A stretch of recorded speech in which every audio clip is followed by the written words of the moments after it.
JPSC को लेकर आंदोलन कर रहे छात्रों को लेकर राज्य सरकार ने बड़ा बयान दिया है और साफ तौर पर मुख्यमंत्री हेमंत सोरेन ने इशारा कर दिया कि एक बड़ा निर्णय सरकार लेने वाली है जिससे युवा साथियों को न्याय मिलकर रहेगा। यानी आने वाले दिनों में बड़ा निर्णय राज्य सरकार लेगी जिससे आंदोलन पर बैठे तमाम जो छात्र हैं उन्हें कैसे अधिकार मिले, जिसकी मांग वह कर रहे हैं, जो आंदोलन कर रहे हैं उन्हें संवैधानिक दायरों के तहत अब न्याय दिलाने की बात खुद मुख्यमंत्री ने कह डाली और साफ तौर पर कहा है कि हर गतिविधि पर सरकार की नजर है, तमाम चीजों की समीक्षा कर रहे हैं, जिस समस्या के पीछे वह पड़ते हैं उसे ठीक करके ही दम लेंगे। यानी आने वाले दिनों में अब बड़ा फैसला राज्य सरकार जेपीएससी को लेकर करने वाली है। आपको पता है,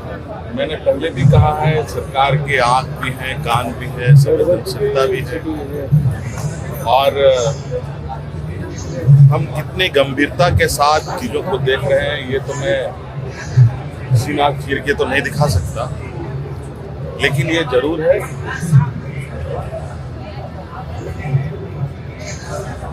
और हमारे साथ तो विशेष रूप से जिस चीज़ के पीछे हम पड़ते हैं उसको ठीक करके ही दाम लेने का हम लोग का उद्देश्य रहा है। और निश्चित रूप से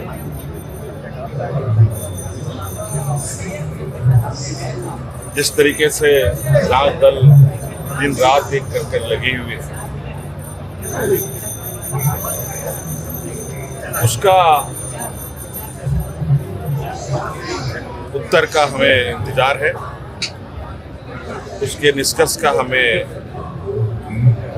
इंतजार है, उसके खोज का हमें इंतजार है, जो अनुसंधान हो रहे हैं उसका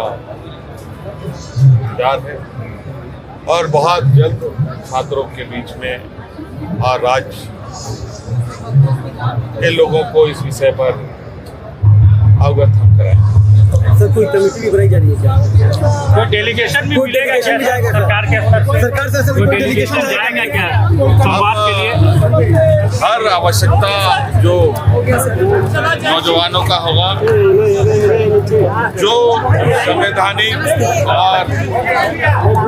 नियम है उसके अनुरूप उनके साथ हम लोग हैं और उनको न्याय मिलेगा। अगर देखें तो जेपीएससी 14वीं जब परीक्षा हुई तो उम्मीद थी कि राज्य को अधिकारी मिलेंगे, लेकिन परीक्षा विवादों में फंसी। सबसे पहले जब इसका परिणाम सामने आया उसके बाद सवाल खड़ा हुआ क्योंकि रिजल्ट जारी हुआ तो रिजल्ट में किसी भी आयोग के सदस्य का या अध्यक्ष का हस्ताक्षर ही नहीं था, जिसके बाद छात्रों ने सवाल उठाया कि रिजल्ट कैसे जारी किया गया जबकि किसी भी सदस्य का हस्ताक्षर तो होना चाहिए। क्या हड़बड़ाहट में कोई गड़बड़ी की गई है? इसके बाद धीरे धीरे पर्दे खुलती चली गई और आरोप लगा कि जेपीएससी में फेल हो गया है और कुछ लोगों को सेटिंग के दम पर पास कराने को लेकर तमाम साठगांठ हो गया। इसके बाद राज्य सरकार ने इसे गंभीरता से लिया और पूरे जेपीएससी एग्जाम की जांच की जिम्मेवारी राज्य की सीआईडी को दिया। सीआईडी ने अपनी जांच शुरू की और 11 लोगों को गिरफ्तार कर लिया।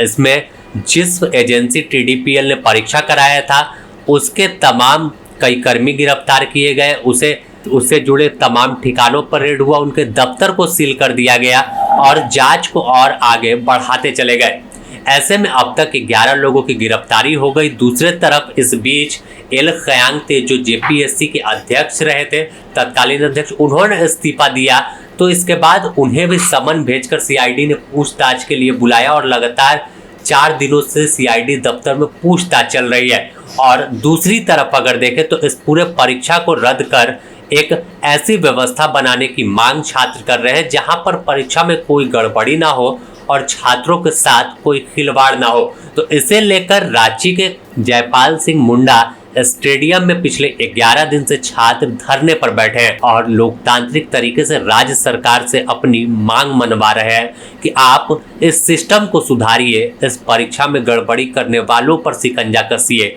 और इस परीक्षा में जो गड़बड़ी हुई है उसे रद्द कर दोबारा से परीक्षा ले। लेकिन अब इस पूरे मामले में सीएम ने बड़ा बयान जब दिया तो उन तमाम धरना कर रहे छात्रों को भी एक उम्मीद जगी है कि राज्य सरकार उनके हक में फैसला लेगी और जिस तरह से जो गड़बड़ी करने वाले लोग हैं उन्हें सलाखों के पीछे भेजेगी और ऐसी व्यवस्था झारखंड में आने वाले दिनों में लागू होगी जहां कोई आंदोलन ना हो और कोई परीक्षा में गड़बड़ी ना हो, परीक्षा कदाचार मुक्त संपन्न हो और जेपीएससी जैसी संस्थाएं परीक्षा निष्पक्ष तरीके से ले, जिससे राज्य के युवाओं का भविष्य बदले और राज्य भी तेजी से तरक्की करे। बने रहें द न्यूज़ पोस्ट के साथ, इससे जुड़ी और भी अपडेट आपको देंगे।